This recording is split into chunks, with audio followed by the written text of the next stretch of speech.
That's international. And then that one's going to come on as soon as we go live at the hour. Yeah, yeah, and then we'll go. All right, bro.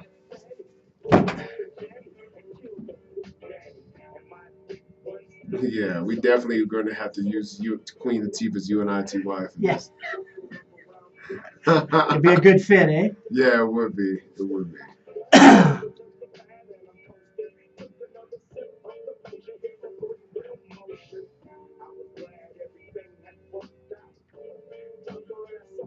Yeah, it's a good day. Well, we're here with Theo Wilson out there for international audiences. We're bringing in people from Milan, Italy, one of my favorite places, by the way. Leather goods in Milan are kick-ass.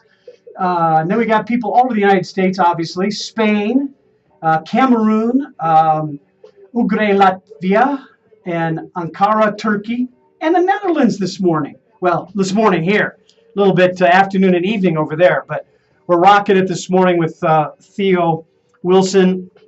We're going to be talking about linebacker feminist.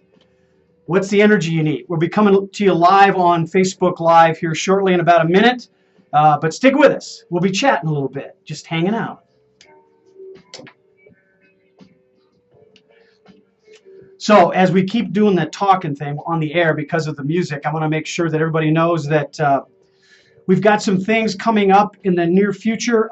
Check out Theo on Facebook at Theo E.J. Wilson. Theo E.J. Wilson on Facebook. And he's got a book out there. It's called The Law of Action. You can get it on Amazon. Just let your fingers do the walking on Amazon and check that out. The Law of the Action. Theo and I are going to be talking about linebacker feminist. And that means that it's strength with patience and softness and vulnerability. But doesn't mean you diminish the power and the strength. Because, as you might know, there's plenty of women out there that have power and strength.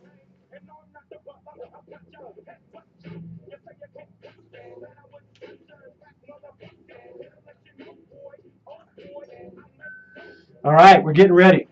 We are live. We're the other day at KUHS Denver on Facebook Live right there, and Ustream Live right there with Theo Wilson this morning, having a great time learning about all the great things we're going to talk about as a linebacker feminist. We've got Ice Cube on the line here, but let me just share a little bit of Queen Latifah with you as we talk about the show today.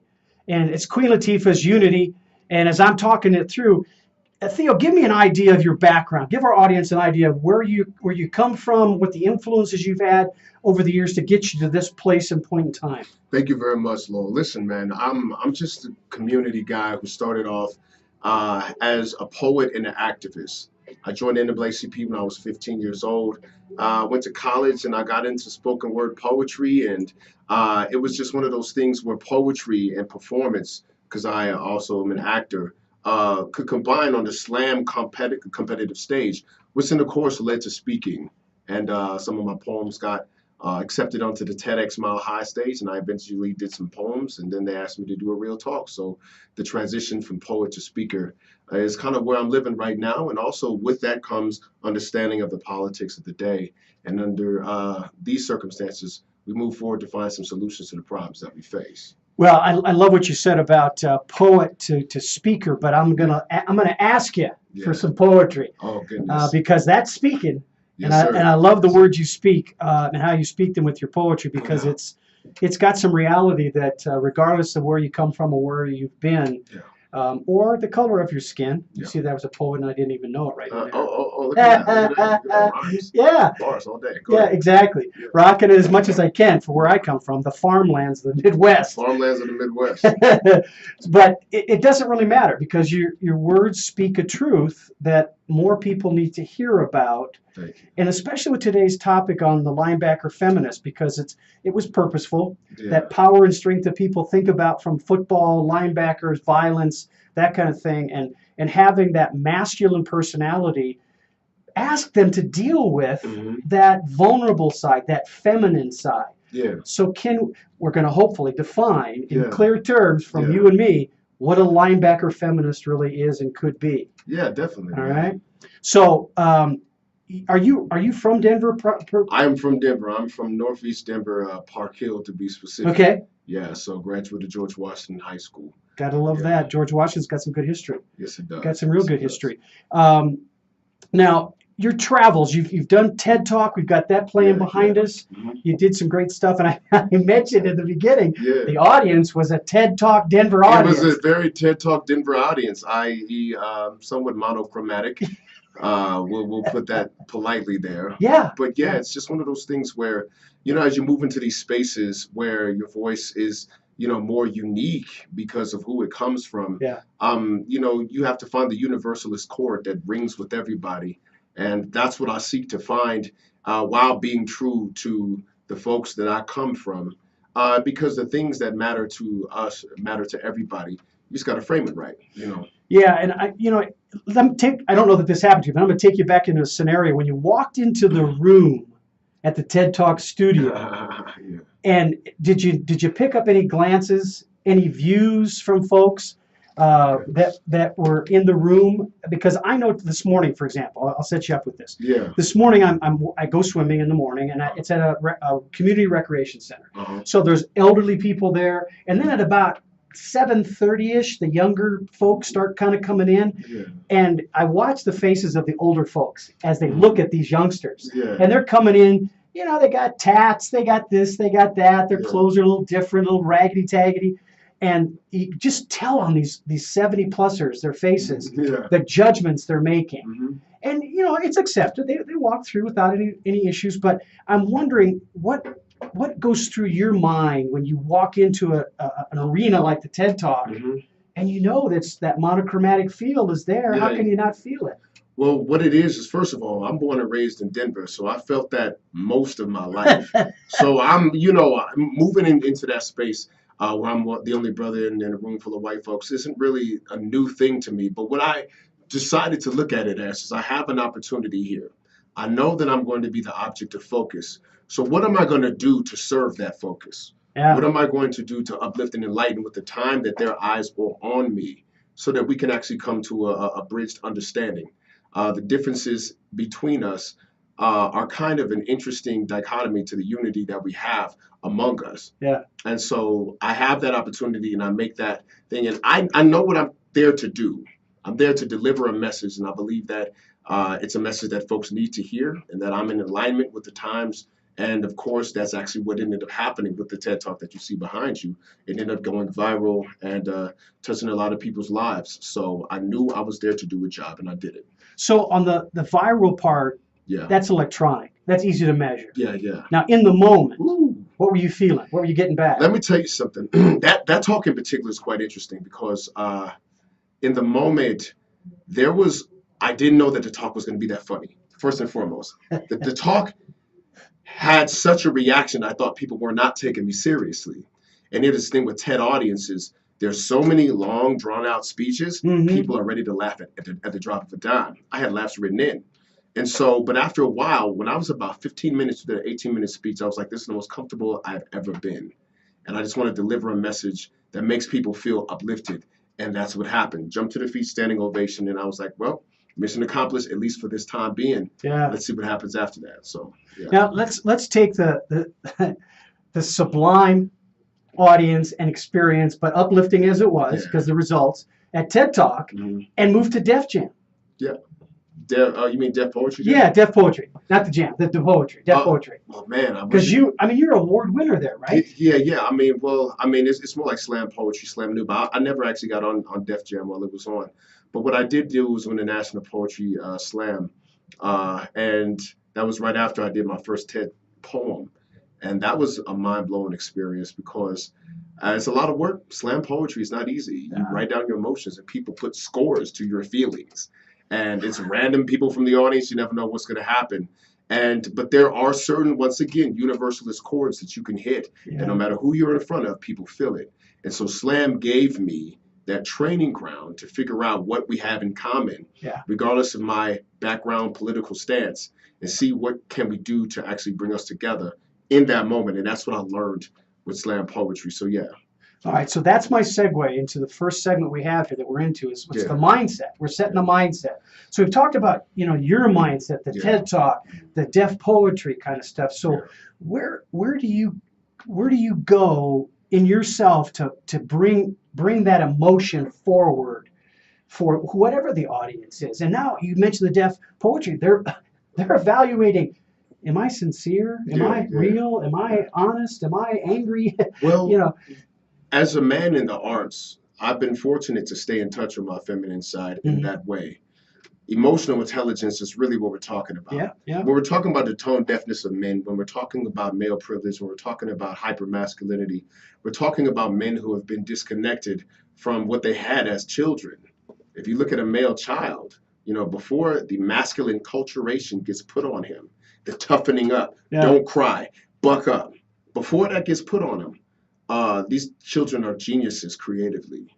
And because I showed artistic science early, I was fortunate that got nurtured. And I still got a healthy dose of that masculine nurture. I come from a family of veterans, folks who have killed for this country. And with that came that context, I'm shooting guns and boxing when I'm a little boy, you know what I mean? Yeah. I'm fighting on the streets with my brothers in the neighborhood. But at the same time, academically, they saw that I had that spark. So that got nurtured. That's luck of the draw. That didn't have to happen. But because that spark got nurtured, I'm in tune with that. Was there any, as you were growing up, was there any discussions, not necessarily conflicts, but discussions between mom and dad, aunts and grandmas, with uncles and grandfathers about, hey, what should we have Theo do? There was. There definitely was. And it's, first of all, because I didn't start off physically strong. Mm-hmm. You know what I mean? Like, strength came with puberty and like practice. Yeah. You know what I mean? I can feel you. I'm the white man equivalent to that scenario. 'Cause I was small for a long time. Small for a long time before, you finally start putting some weight on you. And you have experiences as a small person that shape you when you become a big person. But at that moment in time, they were like, well, he shows proclivities to drawing. We know that he can write. We know that he plays the piano. Let's nurture that. Now, that's not necessarily being a linebacker at that point in time. Yeah, that's not you being Kunta Kinte raised to the heavens with this big guy, and dad's out there, doing the deal. Interesting. Or the comic one of the lion, Yeah. You're talking about the Lion King. Yeah. Interesting. But what I will say is this. What's most important with all of these things is that there's what you have intrinsically and there's what you get from your culture. And those things need to be in alignment. If you're not, you're going to cause people suffering. And that suffering is going to breed a backlash.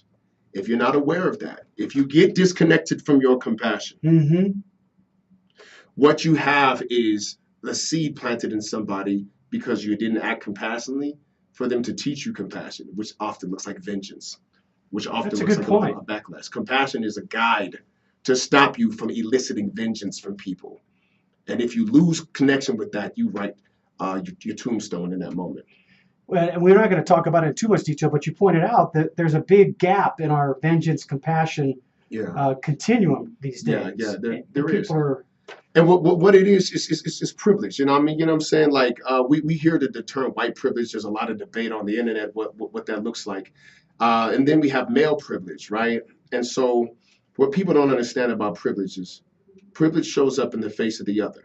Among guys, we have a pecking order, alpha male, cock swinging game that we play. Yeah. Who's the top dog? Who's the underdog? Who's the bottom dog? Right? Yeah, you know what I'm saying? And that's within us. As soon as a woman shows up, we're boys club. We're, you know what I'm saying? Yeah, good point. We're freaking man tribe. As soon as a woman shows up. The same thing with like white privilege, right? Among white people, they don't feel privileged.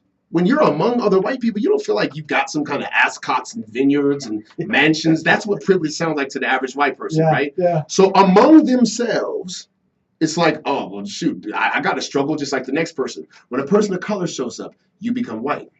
You see what I'm saying? In that moment, the very presence does that. What we're asking men to do in black men is difficult because we've traditionally received since we got here, received the brunt end of that which was brutality from those who enslaved us at the time and those who oppressed us in my father's generations, and frankly now via over policing and whatnot. But so we was like, we don't have privilege. What the hell are you talking about? I'm a black man. We forget that shit rolls downhill. Yeah. Yeah. We forget that in a patriarchal society, which is hierarchical, if you've been taking crap from your oppressor all day, and this is back in slavery, this is back in Jim Crow, this is now, who are you going to take it out on when you get home? Everybody who's smaller than you, starting with the woman who shares your bed. Married or not, this is how oppression works. And when it finally hits the bottom of the hill, it hits those who are your children who are coming up after you. What are you teaching them about how you treat your woman? This is what linebacker feminism is asking us to examine. Yeah, You yeah, see no, what I mean? yeah, exactly. And I want to ask you, have you been following the numbers that measure, violence in certain communities, types of violence, to see that as we have the social slavery, what I'll call social slavery, it's different. But I'm a social slave to certain things as a white person.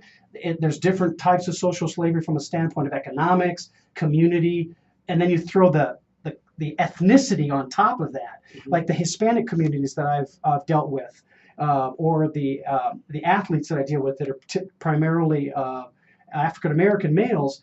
They have a social slavery they'll put on themselves. Like you said, they'll feel that slavery from the oppression of the police officers, looking at them and seeing them and stopping them, and they come home and they dump that onto their families. What we're looking at is nobody receives without internalizing in a certain way. Yeah. We're talking about internalized oppression. Okay.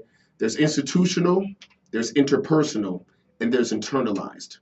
Those are the three you always have to look at. Yeah.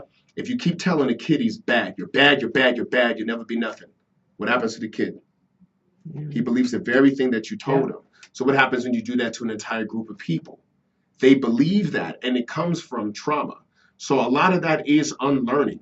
If we unlearn it, by the way, that doesn't make the thing that was outside of us go away, but it means that we're better equipped to handle it. So are you saying that we should deal with first the behaviors that are causing people to think that they're bad and not good, rather than dealing with the outcomes of that? Or deal with the outcomes first, like in Chicago, for example, which is where I raise my kids, and I've been in the all over the communities throughout Chicago. The issue, the priority, is dealing with the violence. Yeah. They're not necessarily getting into the community and dealing with changing that linebacker mentality, and handling that so that people even have a chance to be vulnerable and trust. Well, yeah, because when you're in survival mode, it's very, very difficult to let down your guard. Yeah. And so Chicago is an interesting situation because Chicago gets an interesting rap, but actually murders per 100,000 is not the most violent city in America. Yeah. Murders per 100,000, Chicago barely made top 10 last year. So Chicago gets the rap, and it started getting that rap when Obama was president, interestingly enough, and Obama's from Chicago. But cities like St. Louis, Memphis, and Atlanta actually outpace it. This is an American phenomenon. Mm-hmm. And what's going on is that you have people who are in a systemic poverty situation. We've known that poverty caused violence ever since the Irish were impoverished. When the Irish were impoverished, if you look at statistics, 1800s going into the 1900s, every metric that affects African Americans disproportionately now affected the Irish back then. So we have a history that can tell us, give us answers or direction towards answers. Correct. The solutions that were applied to the Irish were necessarily applied to African Americans. But what we do know is that there are solutions. Mm-hmm. We know that they do exist. And so there are things that look like maybe green jobs, workers collaboratives that get planted in these communities, which they're trying in Detroit right now. We know that there are the violence interrupters in a place like Chicago, where people who had street credibility were actually put on call. And they were like, if it's about to go down, you put your body in the way of the violence. You know what I mean? So we know that can happen, but what does that require? Vulnerability. Yeah. So the answer even there is vulnerability.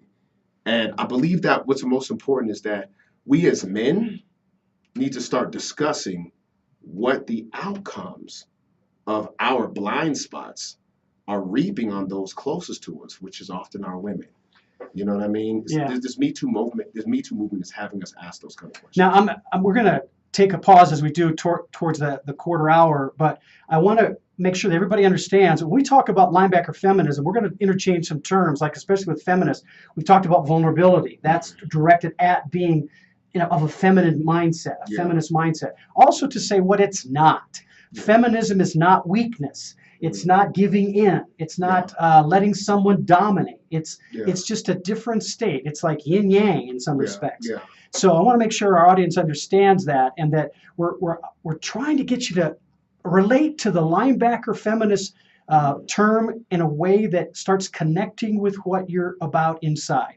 Now, as I say that, I'm going to try to make some other connections. The book that Theo has written, it's called The Law of Action. I'm going to ask Theo to explain that in just a second, but I also want you to know that you can connect with Theo on his Facebook link at Theo EJ. That's Theo EJ Wilson on Facebook.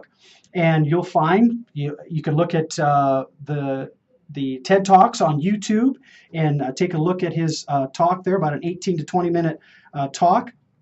Also, we're going to be, we were talking off air earlier, and we're going to be, more is going to be coming with Theo Wilson in the Denver metro area, and hopefully we can move those kind of events further into the neighborhoods around the country. But that's what I'm going to say to you right now, and always take a look at 360mindset.com. That's my website, where you'll see parts of this broadcast today on my blog promoting. You'll be able to get Theo's book because it's on Amazon. You'll be able to get that through my website as well if you didn't pick it up through Theo or Amazon.com at no additional cost. It's just an easier way to get connected. So Theo, tell me a little bit about the book. What's the Law of Action is focusing on what audience and what message? The Law of Action is focused on the spiritual seekers. There was a movie that came out in 2006 called The Secret, and it was about the law of attraction. People talking about the law of attraction. The issue with the law of attraction is that they weren't honest about the mechanics of how to initiate the law of attraction. And so a lot of people were making vision boards, and they were like creatively thinking and visualizing and imagining and trying to get their vibration in alignment with the thing that they desired. And that's where the spirit misled, that's where the secret misled people, because there was a guy named Joe Vitale who issued kind of a retraction / addendum to The Secret, when he says, remember when I said your wish is my command? That's not quite how it works, okay? And I was like, oh, even there started to rethink this thing. So I looked at where the law of attraction came from. It's a Hermetic text, and in the Hermetic text, it was linked to the law of action. Well, they didn't talk about that. The original Hermetic axiom was act and ye shall attract. Not vision board and ye shall attract. Not imagine and ye shall attract. Not pray about it, ye shall attract. Act. Not to say that those things don't have their place, but act first. Well, why didn't they put it in there? Because action is freaking difficult. It's not sexy. Like it's you know what I mean? But the key thing that got me to thinking about action, and the first thing that like broke my paradigm about it, was they talked about the Native Americans in The Secret movie, but they didn't talk about what the Native Americans suffered in The Secret movie. There was a violence that happened. There was a very real violence, and I was grappling with forever, what is violence's role in this universe? And I started thinking about nature. Well, nature's violent as hell. You know what I mean?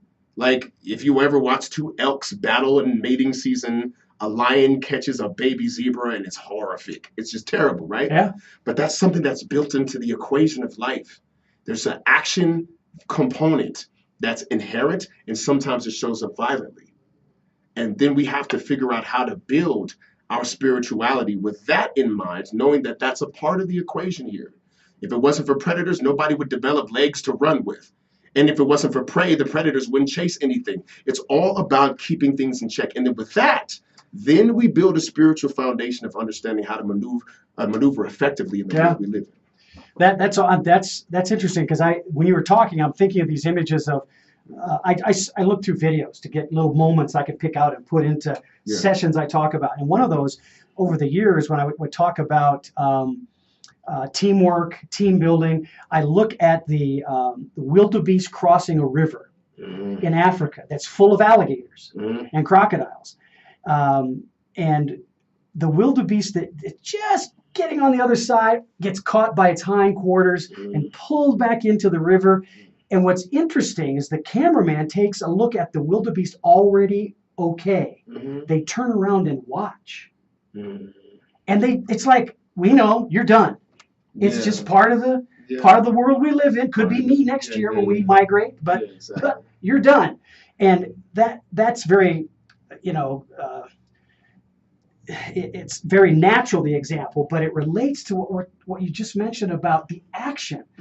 Action is important, and survival through action. Yeah, survival through action is going to be the way you're going to keep moving forward. But in the wildebeest example, shit happens. It does. And I mean, I think that we as a species, as we were evolving, were taught that lesson in the most brutal of ways. Yeah. We were a prey species before we became the apex predator. Yeah. That's just what it is.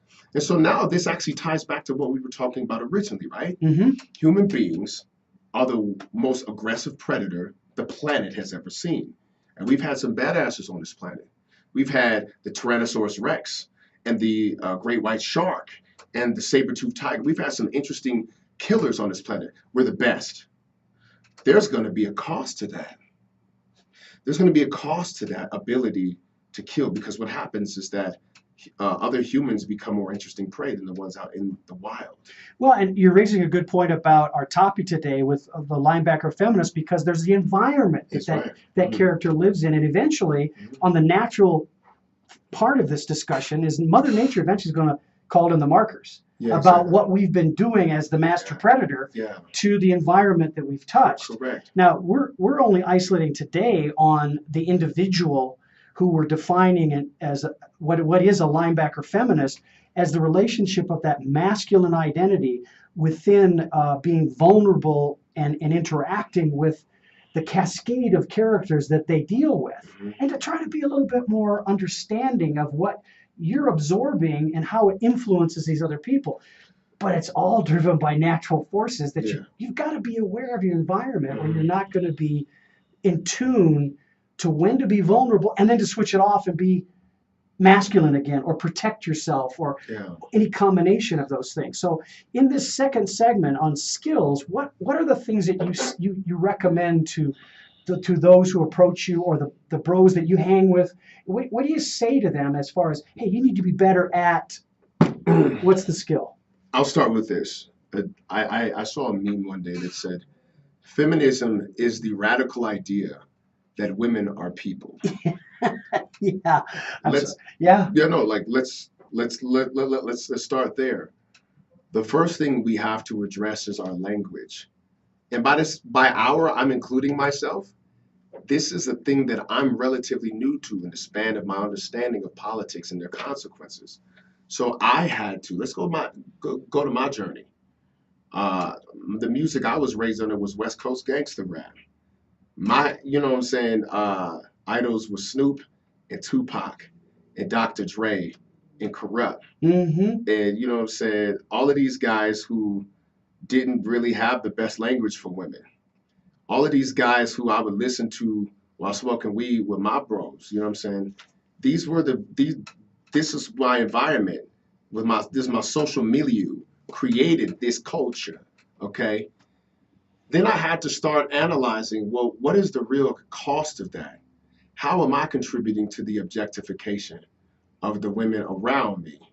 And what have I done personally? I'm asking me, Theo, what have you done? Player, are you out here with multiple women? Are you out here misleading them? Does this get you props from your homies? You know what I'm saying? So not to say that I am expecting perfection, but progress. We got to make progress in this, because with this, I realized I was causing consequences. And these real, like when you lay with a woman that you don't really care about, but and she starts to catch feelings for you, you realize that you just did something. You allowed yourself to enter her life and body and cause a connection that you don't intend to honor. And then depending on how that man's individual attitude is for hardness. Yeah, exactly.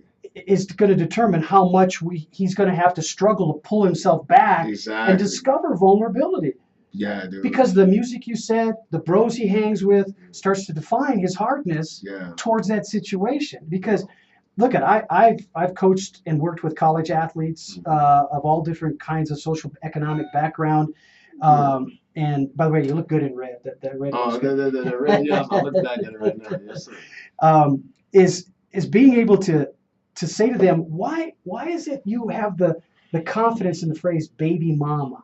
You know, what does that mean? Not, and I understand. I'm not asking you to define it for me because I'm a white man and I need to understand it. I get it. But what does that mean to the people you're talking to?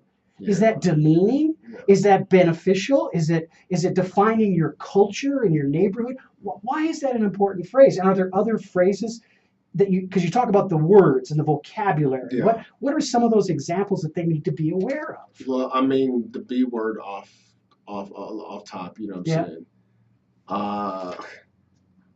Man, it's just knowing that I used to say it like water. I used to say like breathing. You know what I mean? Talking about, you know, your baby's mom's in a way that's like she's just a kid that I happen to like have a child with. I'm like, yo, first of all, number one, let's be clear. That's just often an efficient way to say which woman that this is. And given the names that are out there for women, that's not the worst of them. Yeah. Sometimes it's just a descriptor, the woman I have a child with. But if we become too flippant with it, if we forget her name in that, if we become too casual about it, and if that casualness is reinforced by our closest connections, they say that you're the product of the 5 people who you hang out with the most. You see what I'm saying? What I'm asking bros to do is just be mindful because you're a human being. You're a social creature. We get reinforced into our paradigms by other people. And if you look at how far we can go, you know, if you look at back in the day, Romans was throwing living people to lions. Human beings can be reinforced into the most brutal of paradigms. What's that look like in your relationship with women? That's what we asking you to do. And not just me, not just you, but the world right now in this season is saying, brother, you getting called to the carpet. What's your relationship with the feminine?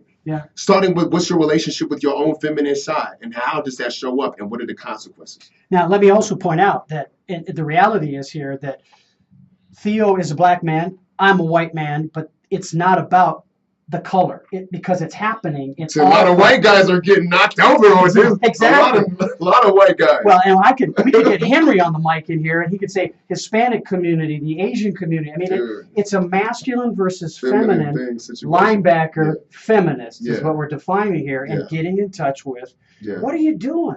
And your examples are just graphic representations of the generalities that can be seen in all different communities. So I want to make sure people understand that it's not a black thing, it's not a white thing, it's a male thing. This is a male thing in this context. The only thing that culture is defined is perhaps the degree or the manifestation. Let's say white guys have frat culture. You know, bros got street culture.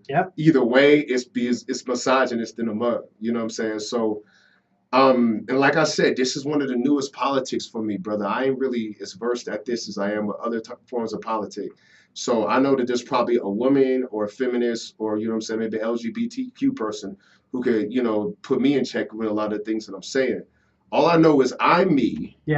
You know what I mean? I'm on the masculine hetero spectrum of this conversation. So now we got to figure out those who are also on that spectrum, where I land on the spectrum where I land. If we could figure out how to take what the femmes of the world are telling us and incorporate it into our own behavior and focus on the personhood of folks who we will call women or femmes, then we have the ability to create a balanced and harmonious world. Because it used to be a joke. You know what I'm saying? When mom's happy, everybody happy. When wife happy, everybody happy. You know what I mean? If she ain't happy, ain't nobody happy. So what does she need to be happy? And how can you contribute to that? Will you ask her first? Like, that's the next part. Like, how about she tell you? And here's something from my childhood to that point. if my mom wasn't happy, her phrase would be, "You wait till your dad gets home." Right, right. And that was her way of saying to me, "I'm not happy." Yeah, And exactly. you're going to get it when he gets home. Now, that defines an imbalance, in my opinion, back in those days Yeah, of man versus woman. yeah, But that's how I grew up. yeah, yeah. And see, that's how I grew up too, man. Listen, there's this whole backlash against mansplaining, right? We don't want men to explain, or the people don't want men to explain the things that women have been trying to say. But as a counterpoint to that, a lot of times with the way our privilege is set up, we don't get it till it comes from another man.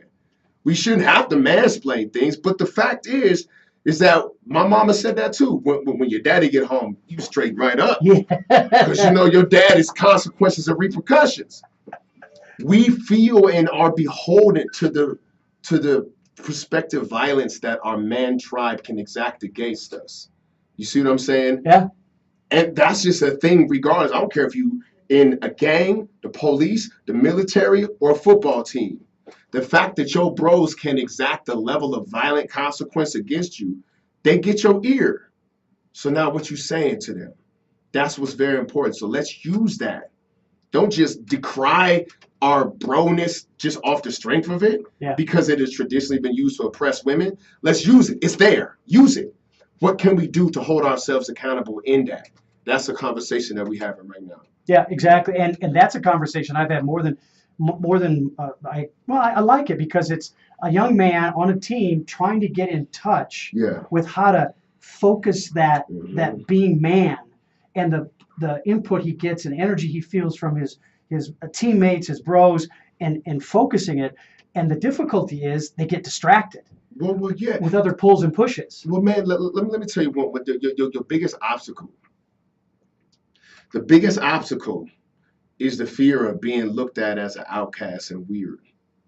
Being looked at as, oh, here come Captain Saberhole, or here come the dude who's always, here come Dr. McFeminist. Yeah. You know what I'm saying?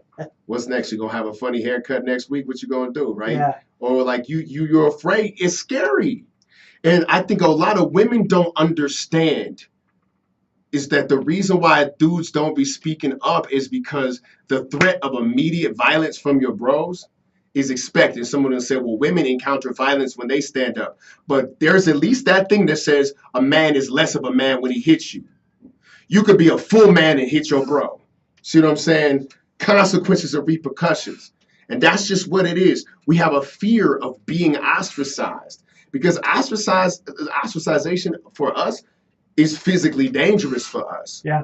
You know what I'm saying? So, and then like disrespecting, bro. So we got to, don't disrespect me. Don't disrespect. Show me respect. Then it is a fear that we haven't necessarily found the words or the behaviors to adapt to. So there's a couple things that we can get into about that later. And here's some examples to that. Yeah. Point. All right. So I've been married 38 years. Nice. In today's age, that's an accomplishment. And I didn't struggle with that. But when I say I've been married 38 years in a room of bros and a masculine energy in that room, they go, so how'd you do that? Yeah. What's up with that? How did you handle that? Yeah. Well, you must be doing lots of stuff, like your daddy's to-do list or mama's to-do list. I go, what, you trying to tell me that I'm not better than you or I'm not as good as you because I'm submissive to my woman for 38 years. That's the only way I made it to 38 years. Yeah. Or I'll get phrases like, oh, she's right behind you. She's right behind you. Be careful what you say. Oh, yeah. Only a lesser man shows the strength of commitment. Really, bro? Exactly. That's how it works. Or holding hands and respecting her because I want to. Exactly. Bro. So we're gonna explore that a little bit more when we come out of the brief break I'm gonna have here. And that's, again, we're going to be commercially whores, talk about Theo's got a book out, The Law of Action, and I think you got to pick this up and really expand your knowledge base about what action is going to get you to a place that's going to feel not only comfortable but more empowering in an area that you didn't expect power to come from. And and I also want to say to you this, that if you take a look at Theo's Facebook page at Theo E.J. Wilson, that's the page you want to go to. You're gonna get some images and some impressions that to some of you it's gonna smack you right in the face, and maybe you should be. Maybe it should be kind of whoo right there, so you get a sense of what's going on, because we're talking about today the linebacker feminist. And that's a metaphor for a power of the masculine side that people perceive and that soft, cuddly, cozy feminist side.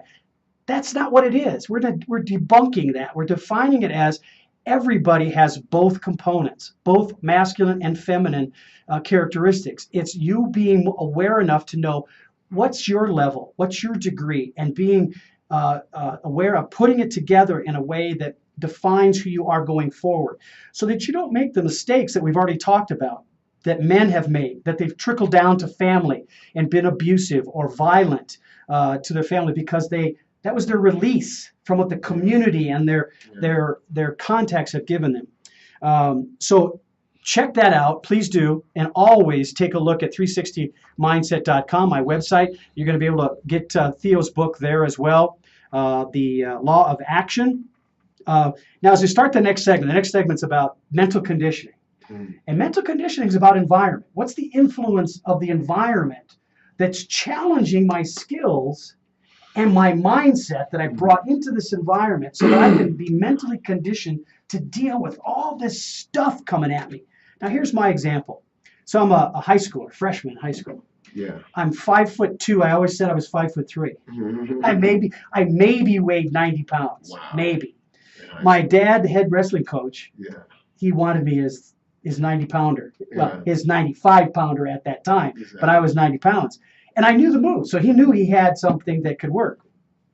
So I'm at the lunch table. That's where everybody hangs out, right? And I'm trying to make a bicep to try to show off, because there was other guys that are in a football team showing their bicep, and I'm going, please pump that sucker up. Where's Popeye? Where's my spinach? Let's make it happen.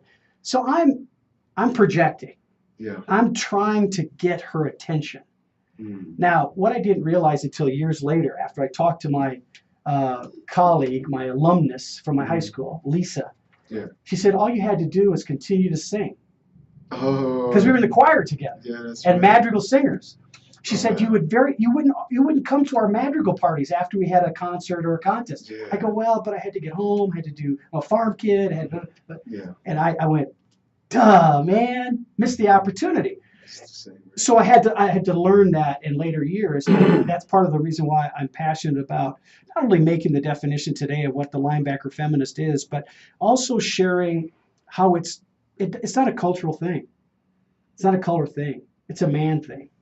It's we got to get our shit together and figure this out so that we can be kind to our daughters, our granddaughters, our wives, our aunts, and help them in the way they want us to help, not the way I want to help. The way they want us to help. So talk about the environment, Theo. What are the conditions of an environment that's going to get in your way? Because that's what's there right now. There are certain aspects of the environment that get in our way. Yeah, the thing that's probably going to get in your way the most is the idea of belonging at the price of sacrificing women. You know what I mean? In extreme case, certain gang initiations, especially for girls involved, that, these guys would be with them sexually like that. We have an initiation process as men. An initiation in other cultural contexts is healthy.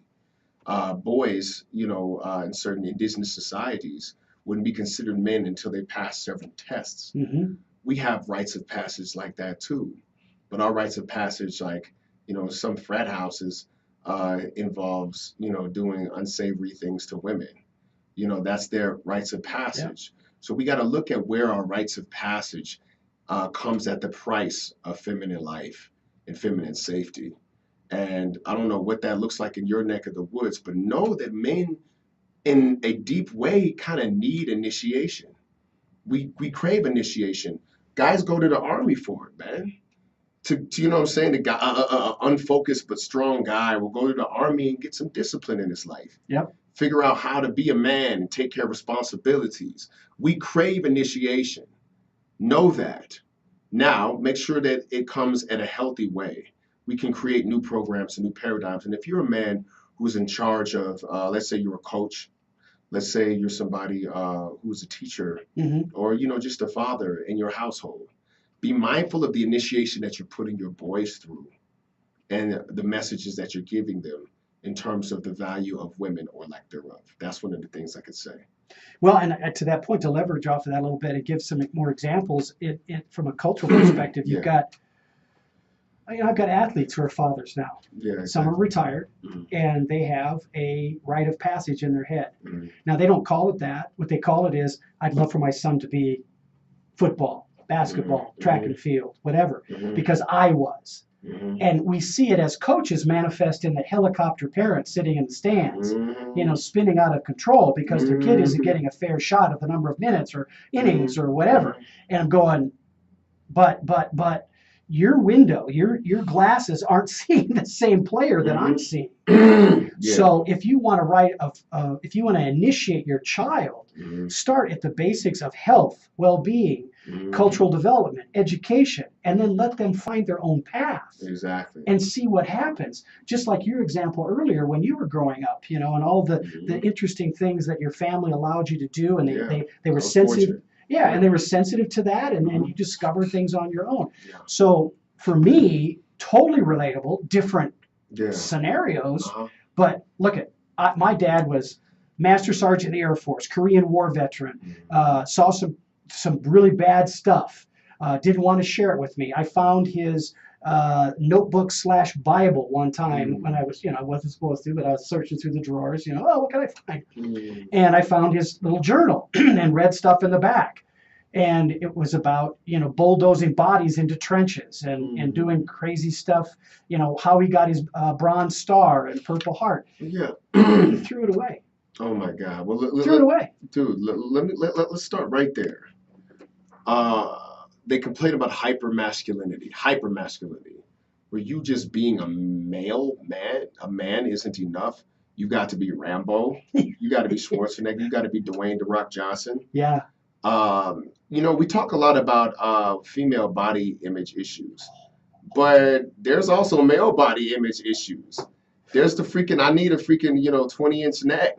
Well, I was posturing. At 13, I was posturing. Yeah, posturing with our guns, trying to get 6-packs for y'all and stuff, ladies. So one of the things that also relates to is war. Yeah. We have, and we cannot underestimate this, America is a war culture, man. In fact, nobody does it like us. We're so good at war, nobody's ever done it like us. That's going to come to a cost. We're a society that was founded from a war, 1776. You see what I'm saying? And on the other front, the war against the indigenous. There is nothing that says a war society won't have a problem with hypermasculinity. Of course we will. It's in the freaking toys. It's in the G.I. Joes, the Nerf guns, all of that stuff, man. Yeah. What are boy toys? Things that shoot. What are girl toys? Things that nurture. These are the things, you know what I'm saying? You got baby dolls, and I got a lightsaber, and this is how we play. So we inculcate our children in that hyper war culture. But we're moving into a world where the level of war that we've exacted is not necessary anymore. If you look at the body counts from the Civil War to the Iraq occupation, they've been going down steadily. If you look at the body count of the Civil War versus World War I versus World War II versus Korea, Vietnam, and finally Iraq, our body counts have been going down because humanity may be out evolving war itself. Yeah. And if we're out evolving war itself, we're going to be out evolving war inculcation behavior in those who normally fight wars, which is the men. The world is trying to tell us we've been missing something. And this thing, the more evolved man, because it's survival of the fittest in evolution, the more evolved man is going to have a developed sensitivity and feminine side. You guys that don't have a developed sensitivity and feminine side, you guys who are all linebacker and no feminist, you're about to get out evolved. Look at your environment. Environment dictates evolutionary adaptation. The environment is the femmes are speaking up. They're having their way. They're exerting their personhood. You adapt or you go extinct, bro. This is what we're telling you right now. You better open it up. Yeah. You better open it up because there's a lot at stake for you, not just her. Well, and the signs we see commercially in the movies, you see like the Star Wars movies, they've got a woman protagonist, a woman hero. Female protagonist. And the linebacker feminist, her buddy, who's I think in the next episode he's got to come alive again. I was like near dead at the last one. Exactly. And he's a man of color. Yeah. John Boyega's character. Yeah. So it's right there in front of your kids' faces. Now there are those who are going to take, like your point earlier about there are feminists out there that have a better insight or different perspectives than me. There's LGBTQ people that have that. So they're going to say something about that and say, hey, we need to add more to it. Yeah, exactly. But then when we come to the streets and into our military, what's happening? Yeah. There's young ladies carrying Uzis. Yeah, dude. AK-47s are being put in the hands of women, and they're just as nasty and violent as the man is. So it doesn't, again, to your point, be real, face up, because you got to face the linebacker feminist mindset. This is the world we live in now, bro. Yeah. You get right or get left, bro. You got to get right or you're going to get left. Because I think that, and what this is all saying is that it's interesting. Now, we're at an interesting crossroads, because that which has been defined as powerful has also been that which is masculine. What we might have to be careful of in this new epoch is that now women, you're exerting and asserting yourself, but is there perhaps a way that only you have a power that men don't have? Is power only M16s, boardrooms, and nuclear submarines? Is that the only power that there is? Because if you start going for that, understand that you're going to have to deal with those of us men who won't get it. Those hyper-masculine guys out there, you're going to be up against that, right? Is there a way to assert power in a feminine way that we don't have as much access to? You know what I'm saying? Is there a way to leverage the nurturing into a political block? Is there a way to do things that are more traditionally called feminine, but can you make that a freaking rolling wave of force? You see what I'm saying? Theo, we have history that tells us there's a force. Yeah. Shakespeare wrote about the power of women who withheld because they disagreed with the men going to war. That's right. He says, guess what? You come back, you're not getting in. Yeah, exactly. You're just not getting in. And now we have comic characters. Wonder Woman. Yeah, exactly. And the personification of the island she came from, which was all women who have the power to withhold. Now, I'm not talking about withholding the vajayjay. I'm not talking about that. It's powerful. I'm talking about the nurturing. Yeah, exactly. Holding back the nurturing, because as you said, mama comes in, I'm straightening my ass up because I want her happy, because the next step is dad. Yeah, exactly. So there is power. I don't know that the linebacker feminist has evolved enough to get to the place where they're sitting next to the woman's power and recognizing that it's there. Yeah, that it's even there. And this is the thing, right? Let's make sure that we don't define power only as masculine things. Because that's like, we really, really run the risk of that. And then because I don't know if it was served, and this is probably where I'm entering some dangerous territory. There's probably somebody out there who can correct me. But would it serve women to finally gain power and lose their femininity in that? You know what I'm saying? Keeping in mind, there are definitely women who just have naturally more masculine energy than other women. I ain't talking about y'all.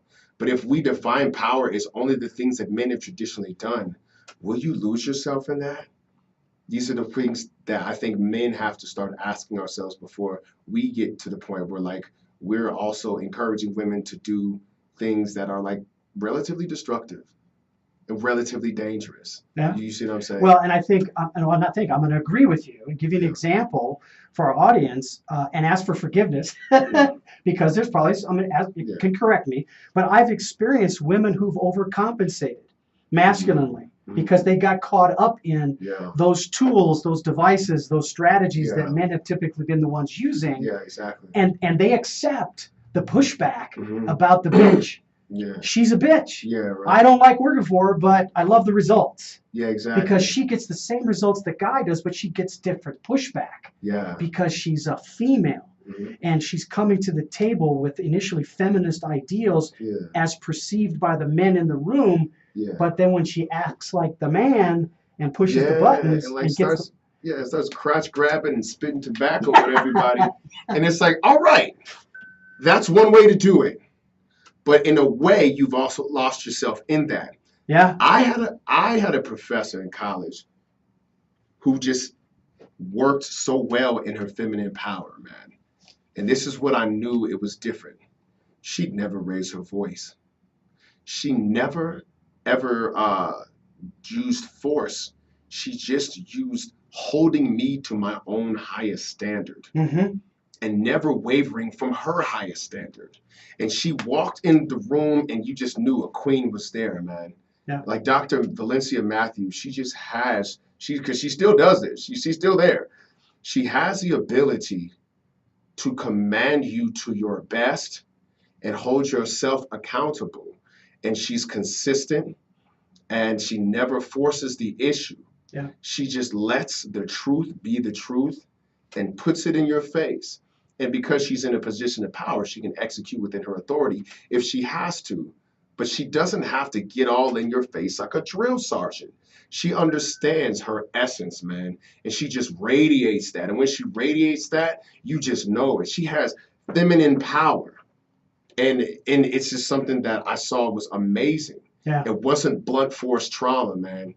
It was holding you to your best. Well, and what we're into now is the last segment, which is performance results. And that's what you're talking about. The way you talk, taking that environment you're in, the mindset and skills that you've collected and culminating in what I call my fourth segment is performance results. Yeah. So that's a great picture because that's whether you're male or female, it's being able to have that understanding of when do I need to be quietly strong so that the room focuses on me. And maybe it was because the room was out of control and because of my presence, my quiet strength, the room came back into control. I've seen it happen, dude. Yeah, or in Asia, one of the things in Asian communities, in particular Japanese, it's not acceptable to be loud.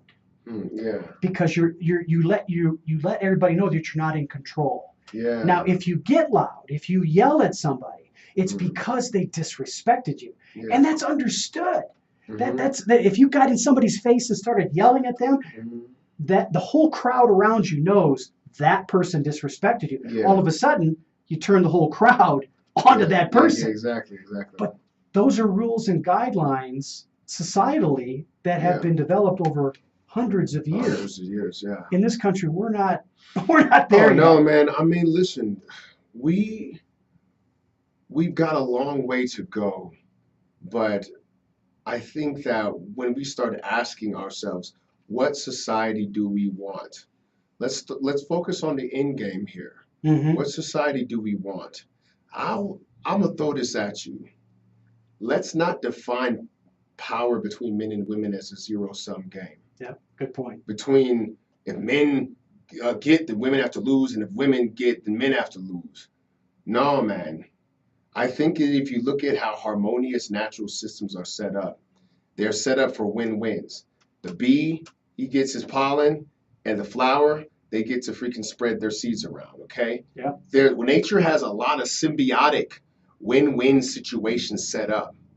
This means that we're going to have to adapt power models that are more feminine, but everybody wins. What's interesting is the way that there's matriarchal societies that still exist in some tribal communities, some in Asia, some in the Amazon, and some in Africa. And what's interesting about these matriarchal societies is that specifically when women have full personhood, you know what increases? Sex, interestingly enough. When men are in charge and try to own women's bodies, they make sex something that is a premium artificially. Yeah. And therefore rape culture increases because we think power is linked to sex, but it's like this natural drive that we all have. When women are in control, there's not as much need as to control their bodies. Therefore, there's less possession, but things are more free flowing. And your job as a man is just to facilitate, steward, and guide the youth and do your basics to like protect the tribe. But there's no fear of a woman being in charge. You know, in the black community, we got the concept of like Big Mama. You know what I'm saying? Yeah, yeah. Like this woman is in charge, bro, and it's all right. Her in charge doesn't make you less of a man. You see what I'm saying? Yeah. Matriarchal societies aren't inverted patriarchies. What they are is societies where there's more balance and harmony and symbiosis, where there's win-wins for everybody. Yeah. I use the sex thing just because men are interested in sex. But in general, there are other things that happen, and there are things that don't happen. Well, I'm gonna combine the two examples, the bees and the patriarchal scenario, and it's not just the bee with the pollen to the flower, because the bee has to pollinate to survive, to stay alive. Yeah, exactly. And they go back to their hive to create honey, and then that feeds the culture. Exactly. So yeah, the flower gets the thing going on, and they pollinate, or they don't pollinate, they bear fruit, or more, and keep the cycle. So there's a cycle over here. It's almost a spider web effect of touches. And if we can bring that thinking process and that and interaction with one another together, so that we say to the little boy, this is the way you interact with a female on an intimate way, in a friendly way, and not put it out there as you get to dominate. You get to go take it when you want, because that's the way it should be. Well, it's a self-fulfilling prophecy for violence and disrespect. Of course. And so if we and we could get that example of the more positive, optimistic, feminine, the linebacker feminist mindset, by looking at nature. Nature doesn't have any preconceived notions of outcome. It's just what has to happen to maintain the next step. And survive. And not only survive, but thrive. You see, we're in a survival mentality, but we can be in a thrive mentality. We can be in a situation where, because dude, when women feel safe, when they feel protected, and when they feel that they can just be themselves, a lot of wonderful things happen. In my organization, Shop Talk Live, it was only a men's organization at first, dude, total sausage party. But it was like but the purpose was we got to rebuild a healthy brotherhood, right? Yeah. And we still do that. But when we let women into our organization, dude, the productivity went way up. I mean, we started getting grants. There was all these connections that we made. Like there was these things. See, women are connectors. Women are connectors and nurturers, dude. You need that. When people are doing micro lending to third world countries and developing nations, they don't micro lend to men, because what happens with men is we just go for self. You know what I'm saying? And we buy guns and stupid stuff like that. You know what I'm saying? Women, you micro lend to women, they give to the children, start businesses, start farms, and start networking, and the society thrives because they give to women. Yeah, I've seen that. That's what they do. And I've seen that firsthand in South America, with the garment industry there, and in East Africa, in a family business where we would sell garments here that people wouldn't wear. They'd go to Africa and they would make it into a dress, or they would take fibers out of it and weave it into something else. It was amazing, the ecology of garmentry, or down in South America, in Guatemala and places like that. Just micro lending to women so they could go get the fibers they need, rather than have to constantly every day look for getting food. Exactly. If you free them up, they want to be industrious. Dude, women are naturally industrious. And I'm not saying all women, dude, because, when nature is to nurture. But in general, man, they connect. Girls are chatty and stuff like that. They're chatty and huggy and whatnot, you know what I mean? But in that, there is an economy that's created, an economy of human connection that's created. And we've been suppressing the hell out of that, dude. We've been denying the ability for just humans, the radical idea that women are human. Well, and to that point, that talks to the linebacker feminist. Yes, sir. We got to open it up. We're coming to the end of the show today. I am so grateful that Theo was here with us. Theo E.J. Wilson on Facebook. That's what you want to look for. And his book, The Law of Action. You can look at it on my show, or my website, 360 Mindset.